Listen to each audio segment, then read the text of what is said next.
time, yeah, making a difference, one cup at a time. Tea time, yeah, this is tea time, yeah, making a difference, one cup at a time. Tea time, yeah. So be sure to grab your tea, grab a seat, and tune in to Miss Liz.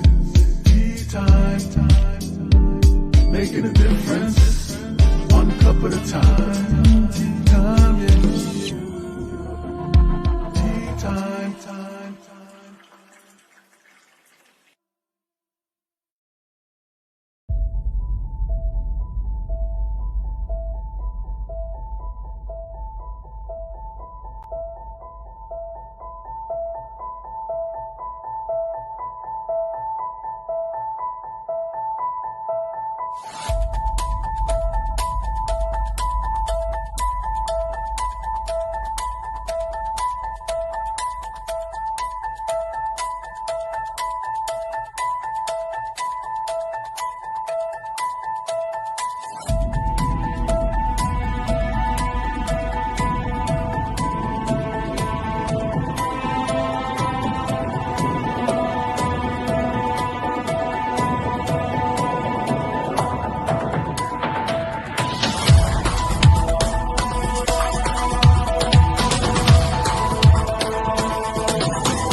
Well, welcome. We are back. It is afternoon tea time, and we had a little glitch this morning. We were so good on tea time that we broke the internet. That's right. We had lost the tea time this morning. So be sure to check out this morning tea time, Laura Lee Lewis Barr, and how she spoke about stop motion films. And you'll be surprised. It wasn't anything I expected. So, but today, this afternoon, we are back with the beautiful Kerry Duval from UK. That's right. Grab your seats, buckle up. We're going to the UK now. We're not in Canada. We're not in the United States. We're in the UK. Well, Miss Liz is in Canada, but all of that good stuff. So we're going to do a disclaimer today, and we do disclaimer every day, but we're going to do a trigger warning disclaimer because today we're going to be talking really hard. Kerry has an amazing story. This woman is truly a warrior. I want you to check her out and all of that good stuff. So, but before we get started, she's in the background, she's in the studio, so we won't keep her waiting too long. But we're going to do a little disclaimer, and then we're going to do her bio, and we're going to get her in here, and we're going to spill a good, strong cup of tea today with all of you guys that are listening. And if anyone is catching a replay, push hashtag replay. Disclaimer for Miss Liz's Tea Times live show. Miss Liz myself is going live using StreamYard. Before leaving a comment, please grant StreamYard permission to see your name at StreamYard.com. Please be advised that the content brought forward for any Tea Time show hosted by myself, Miss Liz, is always brought forward in good faith. However, may bring forth dialogues and opinions that are not representative of my platform. The facts and information are perceived to be accurate at the given time of airing. All Tea Time guests and audience participation are responsible for using their good judgment in taking any action that may relate to the discussion. The content brought forward may include discussions for some where they may be emotionally at risk. It is significant to know that the show is engaging in discussion forums only to offer and inspire awareness and connection and is not providing therapeutical advice. If you have any questions about this disclaimer or the panelist discussion, you may freely contact me, Miss Liz, through my email at bookingmissliz@gmail.com.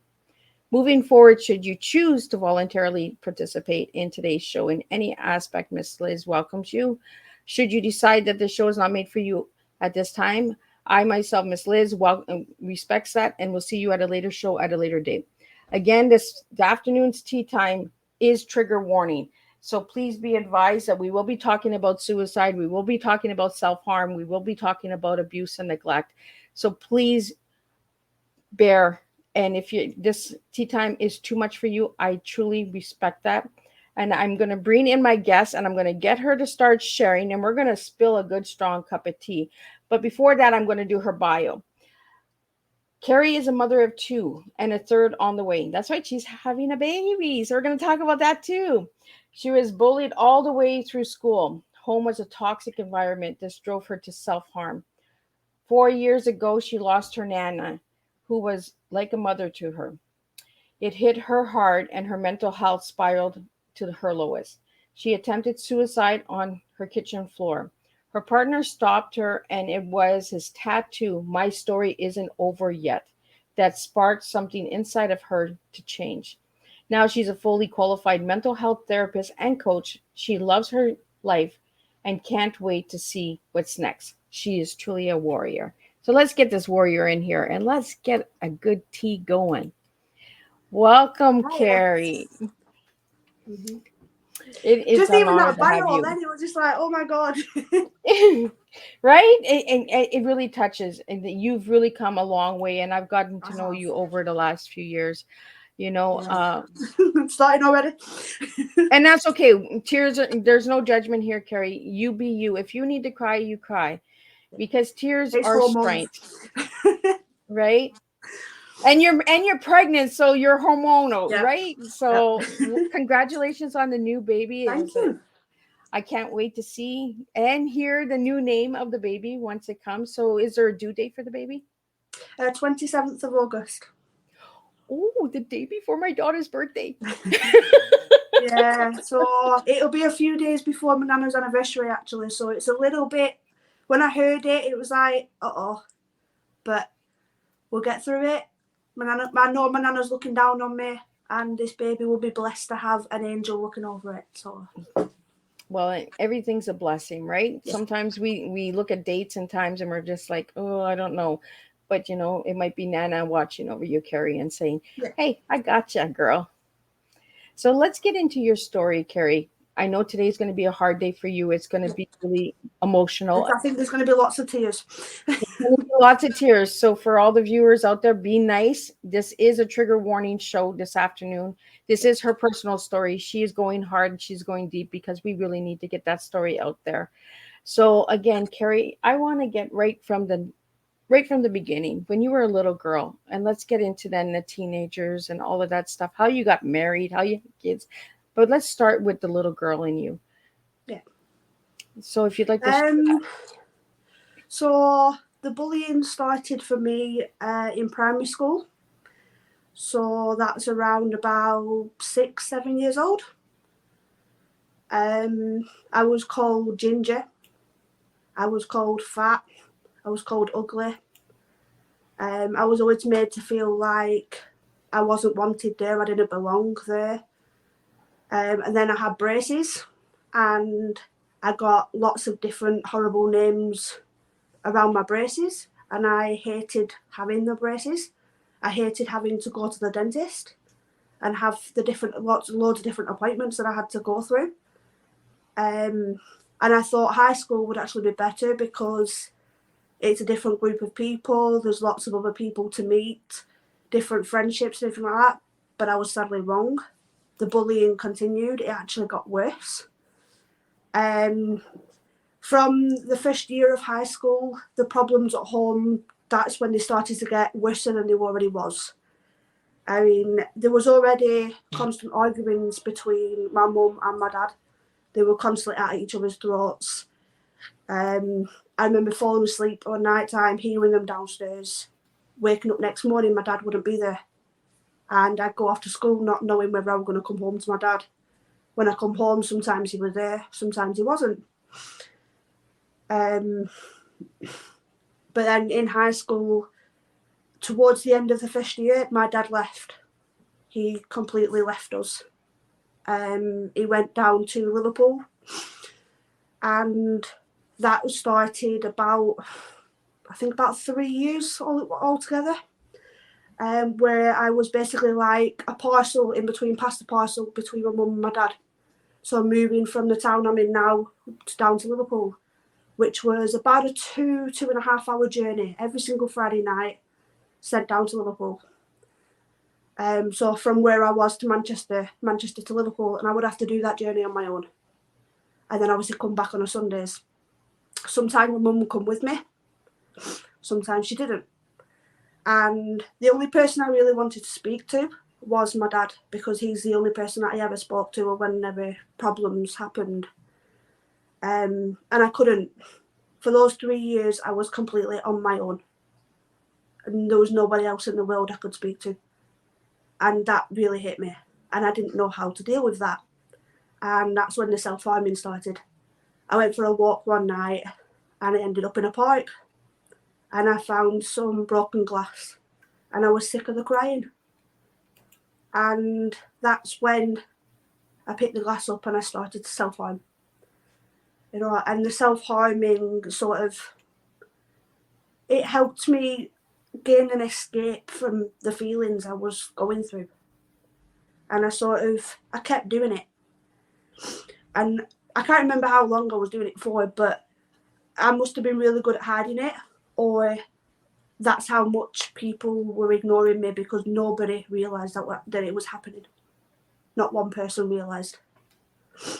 When it came to my choices in high school, I chose baking and I chose history because they're two subjects that I'm passionate about.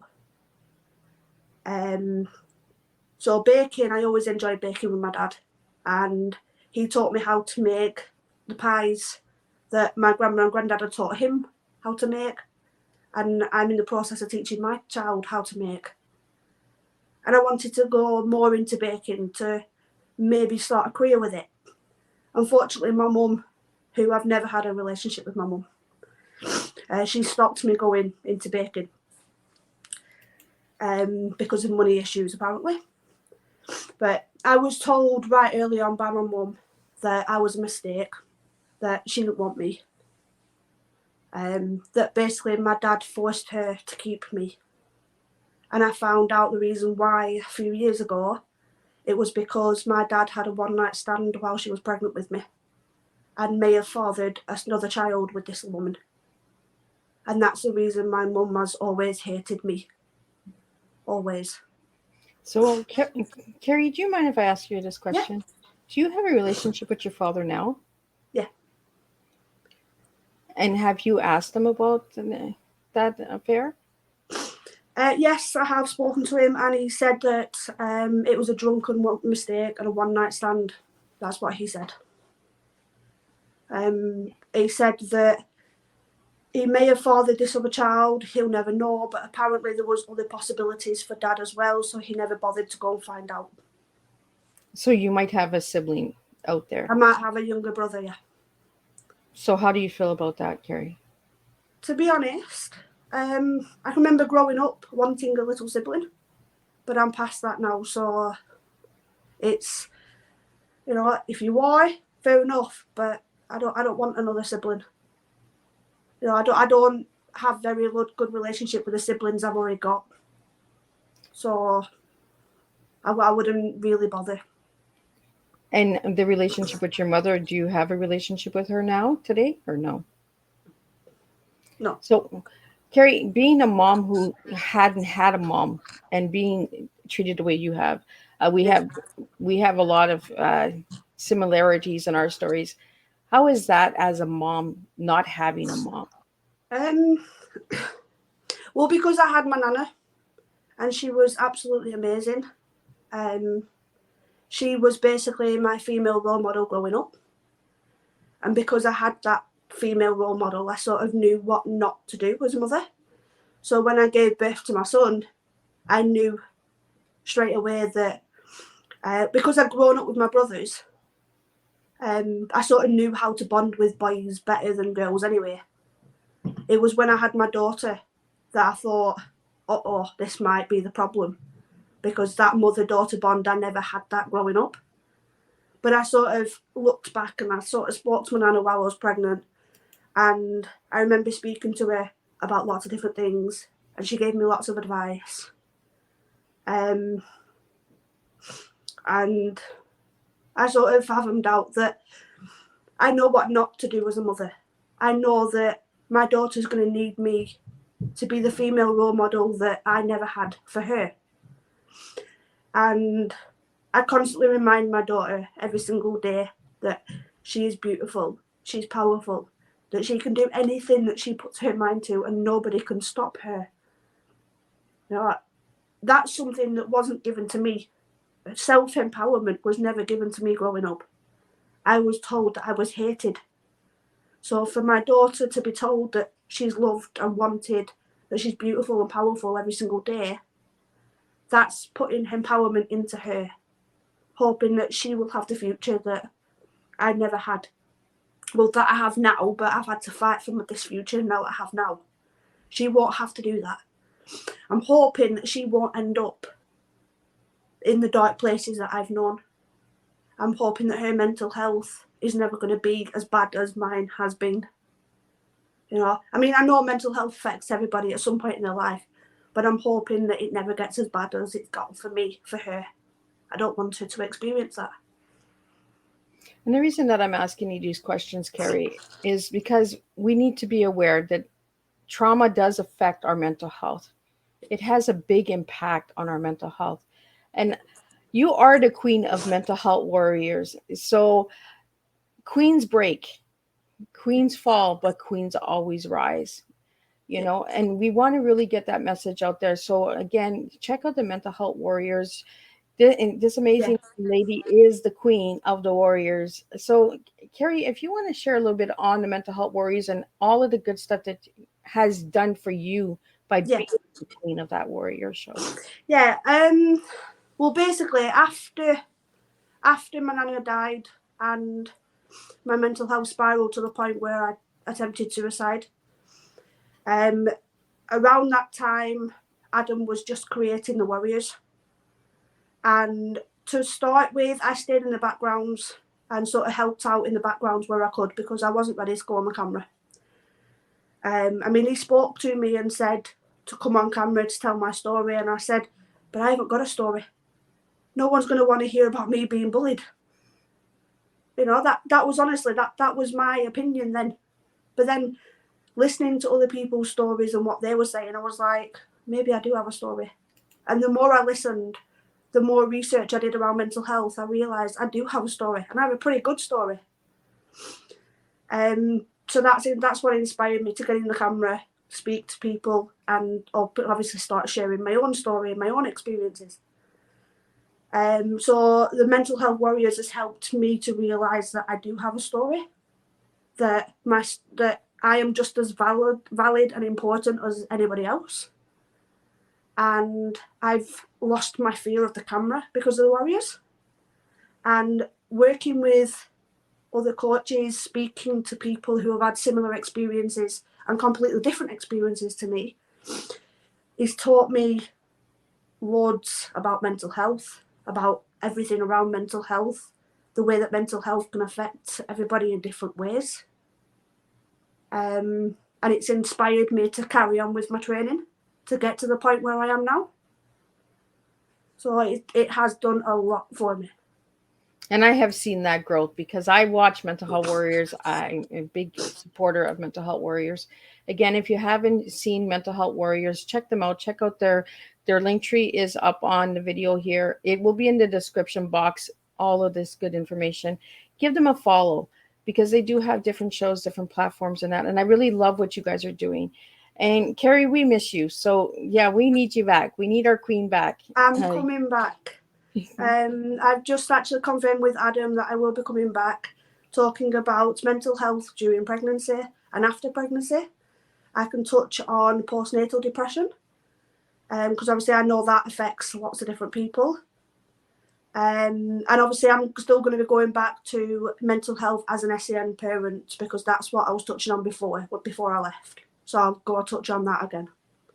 Do you want to share a little bit on that? Because I'm not aware of that. Yeah, so I've got 2 children. They've both got autism diagnoses.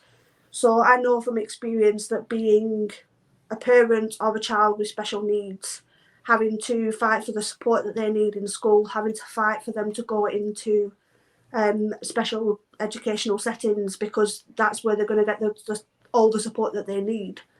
Because in a mainstream school, the class sizes are so big.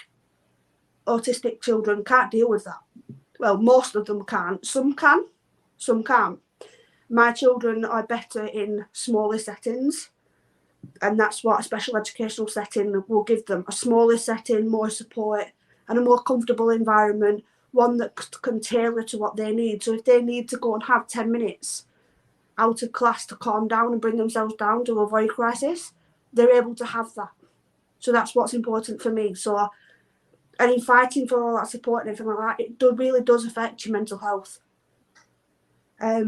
I know of parents who have children who can't speak, so they'll never be able to hear "Mummy, I love you" or "Daddy, I love you." And that's got to affect them a lot more, because I'm lucky enough my children can say that to me. Other parents are not that lucky. They might have a little drawing of a heart and the child and the mother or dad that they're drawing, or both of them for that matter. And that's as close as they're going to get to that little "I love you." You know, those words of a child mean the most to me ever. They do. They mean everything to me. And it just melts your heart when you hear it. We have a question from you, Kerry, from Twitter. They want to ask you, is it a genetic form, like your new baby that's coming? Will your baby have autism again? I don't know if it's genetic, because when I was going through my own counselling, my counsellor has said I may have autism. I'd have to have more assessment to obviously get a diagnosis, and I'm thinking about doing that.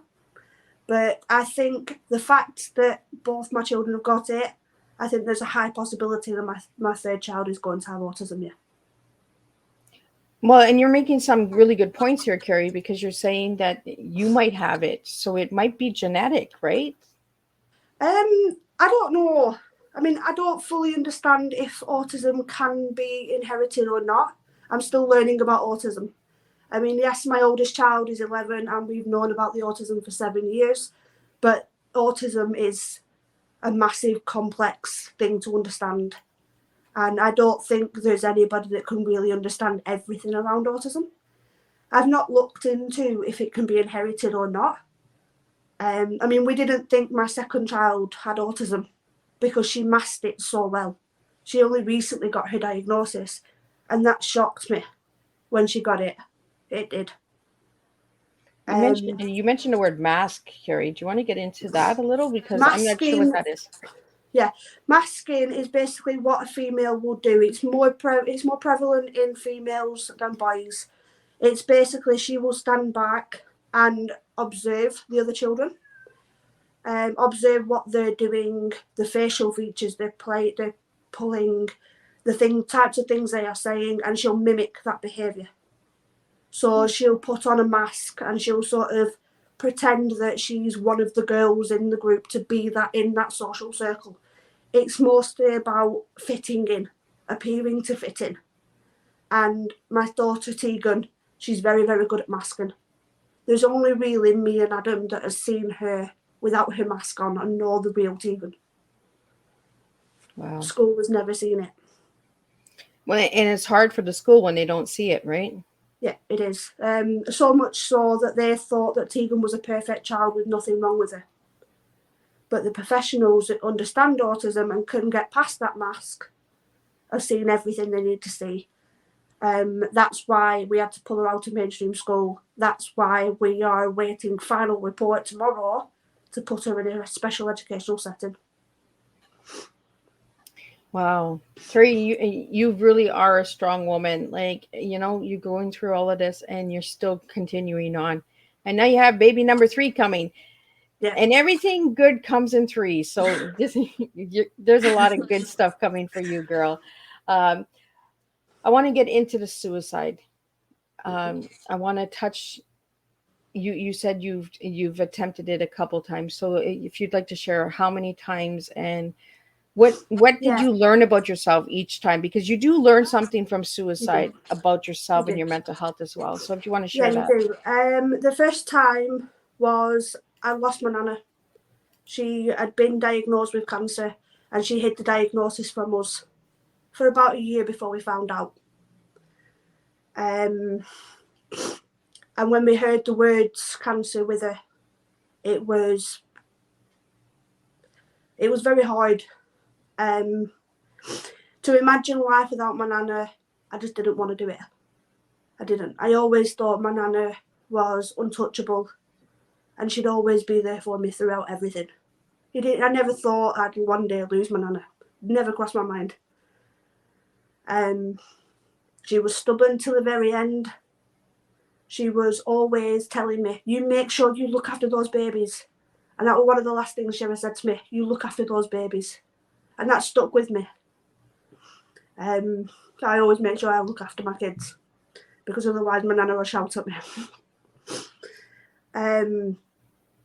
After she died, my mental health spiraled, and it got too much. And sorry. Don't be sorry, sweetheart. It got way too much, and I realised that I couldn't deal with the pain anymore. I couldn't. And I was breaking my promise to my nana to always look after him. And I had the alcohol, I had the tablets, I was ready to go. And in my head I told myself, I'm going to my nana. I'm going back to my nana. I need my nana. And Adam came in the kitchen and stopped me. Take your time, sweetheart. This is your time. This is your tea time. Adam's got a tattoo on his arm that says, my story isn't over yet. I remember going like this on his arm over and over again for a while. I can't remember how long for. And something in me clicked. You know, Adam was meant to walk in that kitchen and stop me. I was meant to carry on. So, and the first 2 or 3 weeks afterwards, I learned how strong I was to come back from that. And I sort of, right, okay, I need to do something now. I need to change my life. I need to learn about mental health so I don't end up in that dark place. And that's what I did. I booked myself onto, it was a mental health first aid course. So I could learn to help people, mostly myself to start with, so that I wouldn't go back to that place. And through doing that course, something in me inspired me to carry on. So I went to doing children's mental health, and I jumped through course after course after course after course. And I spent about 3-4 years learning to get to this point now. And I feel like I've learned so much. Without doing the warriors, all the background stuff, and then having relationship issues with Adam, and everything around the kids with the autism and the fights, I had to take a step back from the warriors. I come away from it completely to focus on myself. But I don't think I focused on myself enough. And last year, on my mum's birthday, I attempted suicide again. No alcohol this time, it was just tablets on my bedroom floor. And again, Adam came in the room and stopped me. And again, Adam was there for me. Even though we were in a bad place as a couple, then, he still helped me. Everything. It's like the friendship connected again, and he was there for me. And I learned that if I can come through that for a second time, I can come through anything. You know, I am powerful, and I'm just as powerful as my nana, and I can do it. So I fought on, and it took me about 3 or 4 days to actually start feeling again, because all my feelings just went. You know, my kids smiling at me, I would normally smile back and that would melt my heart, and that didn't for a few days. I felt awful. It's like all of my emotions just vanished for a few days. That was the hardest few days of my life, even from losing my nana. Knowing that I can look at my child and not think anything. I felt horrible. It felt absolutely awful. It did. And I don't ever want to go back there again. I know now that I need to implement more self-care. And when I found out I was pregnant a week before Christmas, that's my shock to the system. My self-care needs to be up here, not down here, up here, because this baby needs me. So I feel like my nana has sort of intervened a little bit and helped me to focus on me by giving me a third child. I mean, I've wanted a third child for about 7 years and I've never thought it was going to happen. And suddenly it just happened out the blue, right after my second suicide attempt. So this baby's definitely, to me, is a message. It built up the arse, basically, to sort myself out and start focusing on me. And you know, you sometimes things happen in life and we're like, oh my God, why now? You know? And Yeah. I personally know you and Adam for the last year, and I've seen the ups and downs, but you guys are an incredible couple. And you know, a relationship is not perfect. It's not wine and roses. We all have to be honest here. If you're not fighting with your loved one, then you guys, there's issues, because you're supposed to fight with your loved ones. You're supposed to have that disagreement, you know? And if you everything is all perfect and all pretty, there's actually something really wrong, right? And I've seen how you guys go up and down, and I've talked to both of you at multiple times, and you guys have been there for me as well. And I really want to let you guys know that you guys are doing okay. You guys are doing better than you think you are. You're real, authentic people who have struggles, who have a lot on your plate, have gone through a lot, both of yous, you know. And that tattoo, words matter, because it started with you as a little girl, and that's why I got you to share as a little girl, Kerry, is because we need to know that the words as a little girl hurt you. They damaged you. They gave you trauma. They impacted your life. But the words on Adam's arm also impacted your life for change. Yeah, and it impacted me to change so much so that I got the words myself. Oh, well, look at that. Yep. Yeah, so me and Adam have matching tattoos, but those words mean a lot to me. And when I was speaking to him about getting them, I asked him, do you mind if I actually get it? And he said, no, he wasn't bothered, because he knows that those words meant a lot to me, and he knows that me seeing that on a daily basis, every single day, every minute of every day, because it's on me, is going to help me to carry on. And I actually found out I was pregnant the day I got this tattoo. So I had the tattoo in the morning, and that afternoon I found out I was pregnant. I was like, uh-oh. There's a reason I got that tattoo. This ain't over. This is just beginning. Yeah, my story isn't over yet. Third child. So we're talking about words right now, Kerry, and I want to lighten it up a little. So I want to get to know, what is Kerry's tea? What tea does Kerry serve? Ooh. So tea, togetherness, eternity, always. Do you want to share that again? So togetherness, but simply because me and Adam have gone through hell and back. I've saved his life when he's attempted suicide. He's saved my life, and it's together as a couple that we've brought ourselves back from death's door to enjoying life, and we can enjoy moments bringing another child into the world. So eternity was, stories never die. Your story will always survive no matter what. So after we're gone, our stories are going to still be there. They're going to live on through our children. So that's why I picked eternity. And always is always and forever. Basically, there were words that me and Adam always said to each other. I love it. A really strong tea. And Kerry, you really are a strong, empowering girl. Your story does matter. You know, it has impacted. We have a lot of similarities in our stories. And by you sharing your story, you've also given me hope and given me strength. You know, not having a mom, it's hard to be a mom.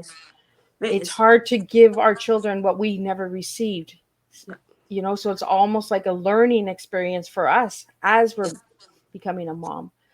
So now I want to get into a little bit of what else do I have here? The mother lesson. So what mother lesson do you have for the moms out there? Teach your daughters, sons, that they are beautiful, handsome, that they are powerful, they can do anything that they put their minds to. The sky really is the limit for them. But then again, in this day and age, space is probably the limit now. That no matter what, nobody can stop them if they have a goal in life to be a millionaire. I mean, Tegan's one is to have a purple helicopter that can land in her back garden. That's her goal in life. It's not an impossible dream, and I've told her she can work hard every single day. She will have that one day. One day she will have that helicopter. She can go shopping, buy herself whatever she wants, 10 pairs of shoes if she really wants to, because she likes shoes at the moment. You know, bring them home in a helicopter and go and put them in her walk-in wardrobe. That can be reality for her one day, but the hard work starts now, because that is a very big dream to have. And as long as you work hard, you can have anything you want. And I think installing that in children is so important. And it's about empowering them, empowering the next generation, get the words out, empowering the next generation to reach potential that they want. So if they want to be a millionaire that travels the world, they can do that.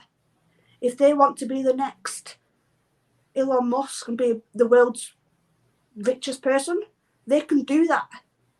But the hard work's got to start now while they're young. They've got to have that dream now. Empowerment and self-belief are most important for children. So install that in them now, just by little things.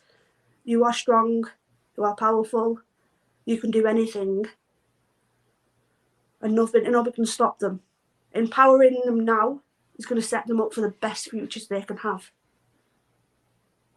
I love that word that you use, empowering, because as a woman and not having that mom figure and empowering your daughter is truly a blessing. Your nana gave you some really good, strong tips and tools.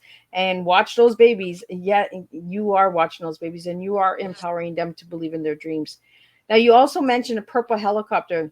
And when I asked you what your favorite color was, you told me purple. So do you want to share a little bit why purple? I don't know. I've just always liked purple.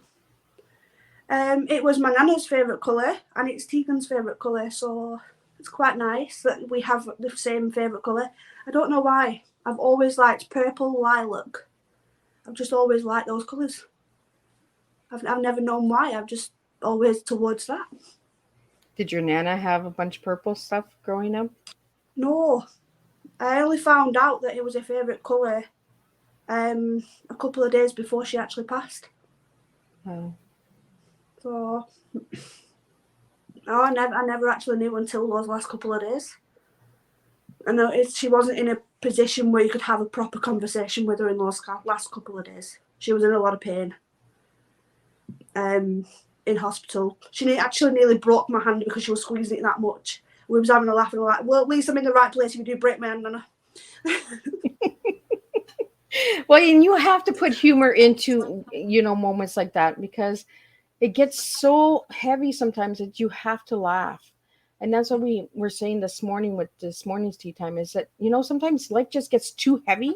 You just got to laugh like a crazy lunatic, right? Like you got to just let it out. And laughter actually changes us, right? Yeah, we need to laugh more. Yeah. We need to be that. When I asked you one word to describe yourself, you gave me the word warrior. What does the warrior mean for you? I know what it means for the mental health warriors, but what does it mean for Kerry? For me, it's about the fact that I've come back from suicide twice and I've turned my life around. I've learned about myself through my mental health journey. I've learned so much through all that about myself, about who I am as a person, how strong I am as a person.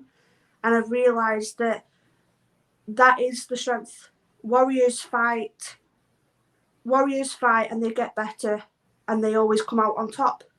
So that's what to me, I fight, but I will always come out on top because I am a warrior. It's the battle, right? We fight these battles, but we always rise. We have our swords. Yes. We might fall, we might get cut a bit, but we rise. And it's truly empowering. That, like your story, Kerry, is really empowering.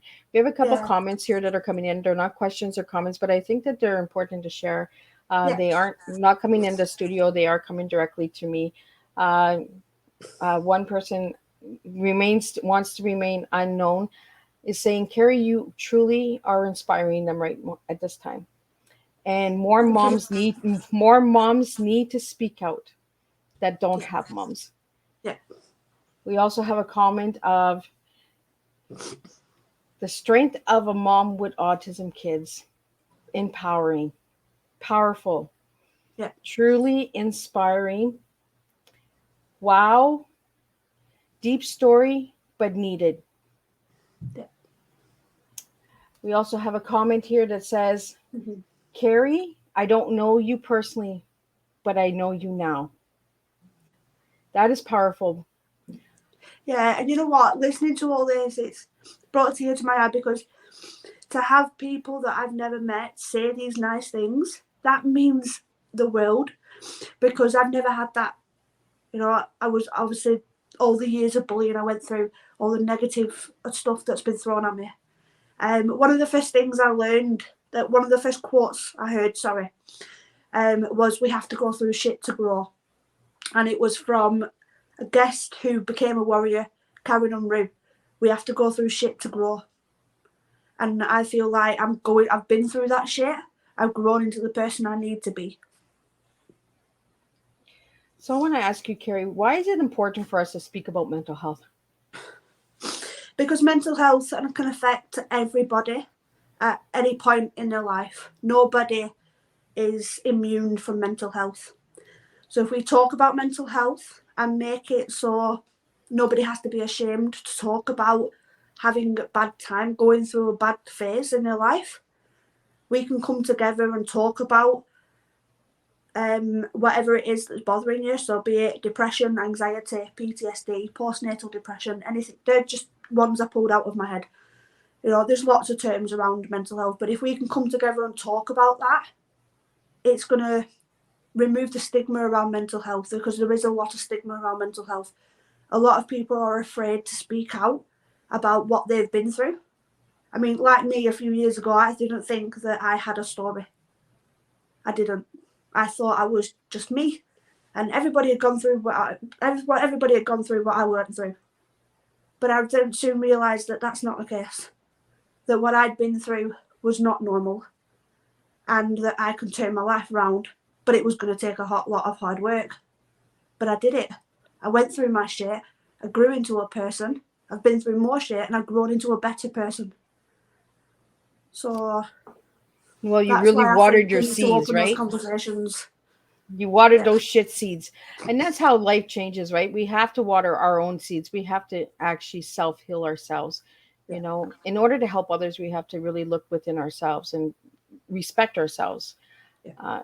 So, Kerry, when I ask you the word when I say the word self esteem, and I want a number from 1 to 10, where's your self esteem, girl? Right now, it's about a 6. It's been higher, but I think being pregnant and the pressures of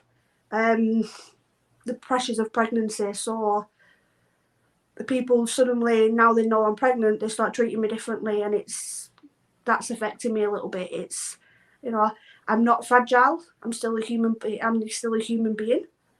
You know, yes, I'm growing a child, but women have grown children for millions of years. You know, I mean, I have a friend who was literally decorating her house when she went into labour. Wow. Literally, her waters went while she was decorating. You know, and she has 3 beautiful boys. You know, that you'll never even realise that she was decorating while heavily pregnant. You know, you can be a warrior mum, and that's what I am. You really So, are. You're a big yeah. warrior. We have a question here. Kerry, what type of guest are you looking for for the Queen Warrior? Well, my show on the Warriors is called An Audience with the Queen. I am the Warrior Queen. And I'm looking for other pregnant mothers, or recently pregnant, or even just mums in general, talking about postnatal depression, mental health throughout pregnancy, or if you're a fellow parent with an SEN child, talking about the mental health of that. Because we know that there's a lot of pressures having a child with not just autism or ADHD, but any special educational need. You know, and again, there's lots of different special educational needs. Going through all that, mental health impacts women around pregnancy and birth a lot, but also being parent. Even dads with partners that are pregnant, because dad's mental health is going to be affected. They're going to be, I know when I was pregnant, Adam's mental health was affected. He was scared. I'm going to swear, he was scared shitless about being a dad. He was worried that he was going to get it wrong. He worried he was going to drop Lucas. Obviously, he never did. But so any parents with children with SEN, pregnant women, or even dads with pregnant partners, dads who struggled while their partners were pregnant, struggled with dadhood, come and speak to me. So we have a couple more comments that are coming in privately to Miss Liz. If anybody is always wondering how Miss Liz gets these questions and how I'm getting these comments and everything, I also put out call outs for anybody who would like to personally DM Miss Liz during a live broadcast if you would prefer to stay anonymous. We do have people that do get bullied a lot and picked on. So this question is about being bullied, Kerry. Being bullied as a child. Are you being bullied as an adult? No. My days of being bullied are well and truly behind me. And what steps have you taken to overcome being bullied?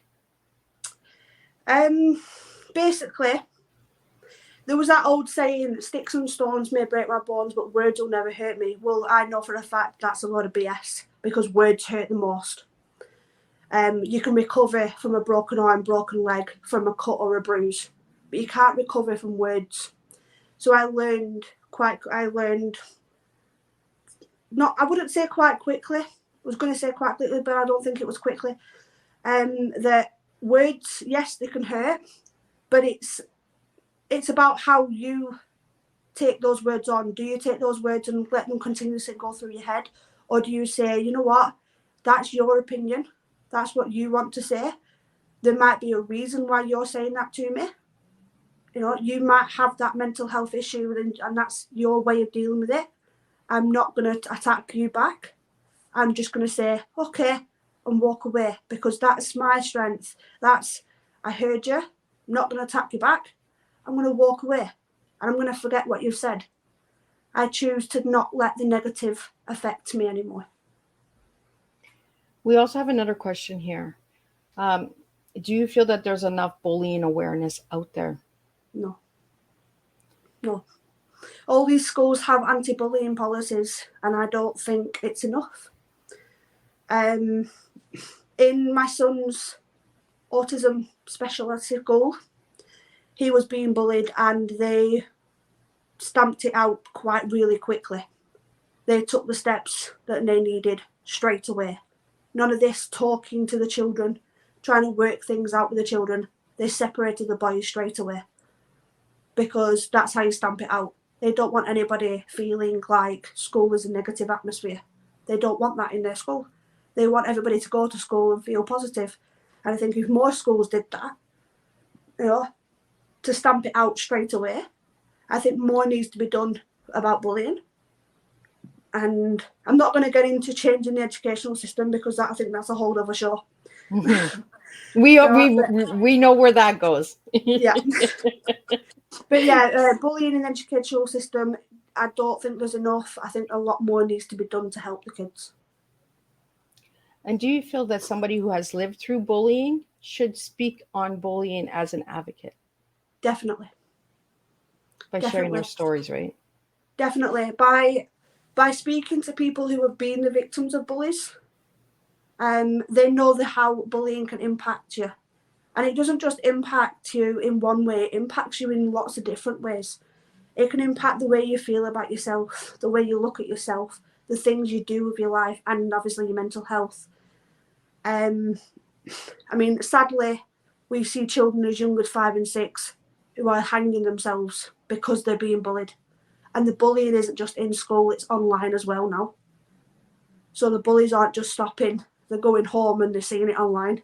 It's even worse online, if you ask me, because it gets everywhere, and when it's online and it's public, a lot more people can see that and join in. Well, they have that screen. They have the screen to hide behind, right? Yeah. A lot more needs to be done to stamp out bullying. And when you're talking behind a screen, it's always misunderstood too, because you don't see the emotion of the person. You don't see how evil and deep they're really getting, right? That it might be because of the text. They might be using capitals where some people say that's yelling and screaming. I know when I'm using capitals, I'm just trying to make a point that enough is enough. I can't speak anymore. I can't share anymore. Just please let me breathe. So have you ever felt that way where you just, enough is enough? I just want to breathe, guys. Yeah. I got to the point where I actually deleted my Facebook because I'd had enough of people online. I deleted my Facebook and I blocked out everything because I needed to be me. I needed some me time. Like I said before, and I'll say it again, a lot more needs to be done. And I think a lot more awareness around social medias and the dangers of social media needs to be done as well. You make because some really there is a dark side to social media. And that's a really good point, Kerry, because we do need social awareness. You know, social media has become an evil playground where people just think that they can say whatever they want, do whatever they want, and not have any repercussions for what they've done, right? Yeah. So we need to really change that. We need to bring some awareness, and maybe you guys can do that on the Mental Health Warriors, you know, and with Tea Time with Miss Liz, we can come up with something and maybe do a conference or awareness, you know, where we have different organizations join us and say, like, how do we fix this? Because unless we have awareness and keys, we can't change anything, right? Yeah. And I mean, with the Warriors, we do shows around the educational system and the dark side of social media and how that can affect you. It's keep an eye on the channels, or even go back through the history on YouTube or on Facebook. There are podcasts there around the dark side of mental health, dark side of social media, and bullying and the educational system, how it needs to change, and obviously lots of videos around SEN and mental health. So there's lots of different videos depending on what you're looking for. We have a statement or a question here. I'm not sure what this person's trying to say, but they want to. I think they're trying to say, do you believe in your story now that you have a story? Definitely. I think I have a powerful story. I wouldn't say it was inspiring, but I'm glad other people think it's inspiring, and I'm happy that I inspire people, and I hope that hearing my story inspires other people to realise that they have a story too, to come forward and share that story.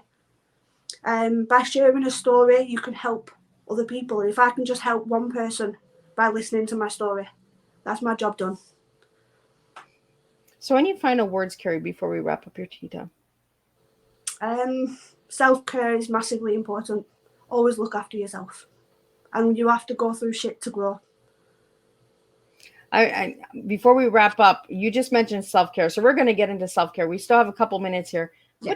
What does Kerry do for self-care for herself? Not for others, but for you. Meditation. So I'll take myself to my bedroom, close the door, ignore my phones, ignore the laptop, whatever. I might put on some meditation music through YouTube, and I'll just sit there, or I'll lie there, and I'll just put myself into my happy place. It's peaceful, it's calm, and I can just clear my thoughts, clear my head, and become calm and relaxed again. So my happy place consists of a lake and a waterfall, and listening to that water sound. It's so soothing and relaxing. I love it. So we have a question here. What is your favorite song with lyrics? Read All About It. Ooh, who sings that one? Oh, you put me on the spot now. I just never heard about it. I'm just like, oh, that's a nice title. Read All About It. So it's, I want to sing, I want to dance. I've completely forgot the lyrics. Let them read all about it. But it is an inspiring song, and I love that song. But I also like, my mind's gone absolutely blank now with songs. I can't think what it's called. This Is Me. I love that song. Yeah, This Is Me. You know? Yeah. I can see you really liking that one. It's the lyrics. It's the lyrics around that. You know, I'm not a stranger of the dark. I'm not. You know, but this is me. You know, this is who I am. This is me. And it's a simple phrase too. This is me. Yep. This is my story. This is my journey. You know, that is a powerful statement. And I think we all should be using that as an affirmation. This is our story. This is my journey, you know, because we're often put in the back burner because, like you said at the beginning of the show, you felt like you didn't have a story, you know, but you do have a story, Kerry, and you have a powerful story. You are inspiring people all over and giving them hope. We might not see numbers, but we see impact. And that's where the difference is. We need to really stop looking at numbers and we need to start looking at the impact. There are 19 people who have left comments privately, and they have gone through a lot of similarities like you, and that's why they want to stay anonymous, because they are going through a lot of trauma and stuff. And I respect that. I can respect that. Some people who are still going through their issues and don't want to talk about it again. Don't want to talk about it yet. And again, that's absolutely fine. When you're ready, the world will be ready and waiting to listen. But it has to be from them. It has to be from you. It takes a lot of courage to come in front of a camera and speak your truth and speak your journey and be vulnerable. Allow yourself to be vulnerable and let the world judge you. But once you get over that fear, it's so good. Because then when you get people saying that you're inspiring and you're powerful and everything like that, to hear those things means everything. And thank you, everybody, for your lovely comments. Well, and I want to thank everyone for sending me these private messages and giving me these comments to share with Kerry. Kerry is truly an amazing young lady, and watch out for her, because Mental Health Warriors, she's coming back, guys. The Queen is coming back. I'm coming back. So check them out, give them a quick subscribe, and let's really work together. Let's really show that we can all make a difference when we truly support one another. Support for support goes a long way. Stories for stories goes a long way, because you just never know whose life you're changing. So I really want to thank you, Kerry, for joining me on Tea Time and sharing your story and being open. We really need the openness in the world. We need those stories out there. So again, thank you. And you've made some really good, strong points. Yeah. If anybody wants to come and speak to me on the Warriors, feel free to get in touch. I'm sure you can come and speak to me, as long as you're ready. Absolutely. So check out the Mental Health Warriors. It is on the screen and it will be in the description box. So give them a follow. You know, if one show doesn't resonate with you, there are many others. Mental Health Warriors has multiple warriors. So if you feel like one show does not resonate, there's always another one.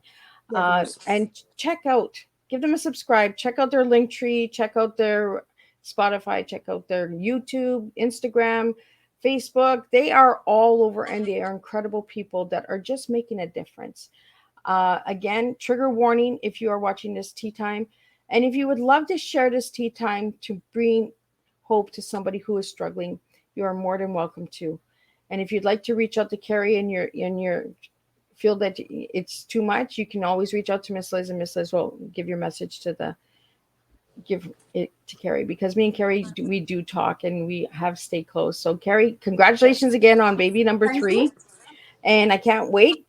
I'm going to say August 28th. You're going to go one day more. So then, but we'll put some bets on that when it gets closer and all of that. Well, I'll find out in about 3 or 4 weeks if it's a little boy or a little girl. So I'm looking forward to that. Oh, well, that's good. So again, thank you to all the viewers. Thank you to all the subscribers. Thank you for all the supporters of Miss Liz's Tea Time. And come back tonight at 7 p.m. where I bring back a guest from season 2. Joe Brown's coming back, and she's got a lot of win-wins. So we're going to be sharing that at 7 p.m. tonight. And again, thank you to all of the incredible supporters of Tea Time with Miss Liz. And thank you to everyone who is making a difference with your voice and your story. So Kerry, thank you. And don't leave. I will talk to you in the background. Right. But we will see everybody at 7 p.m. tonight for the third See you show. later, everybody. Bye.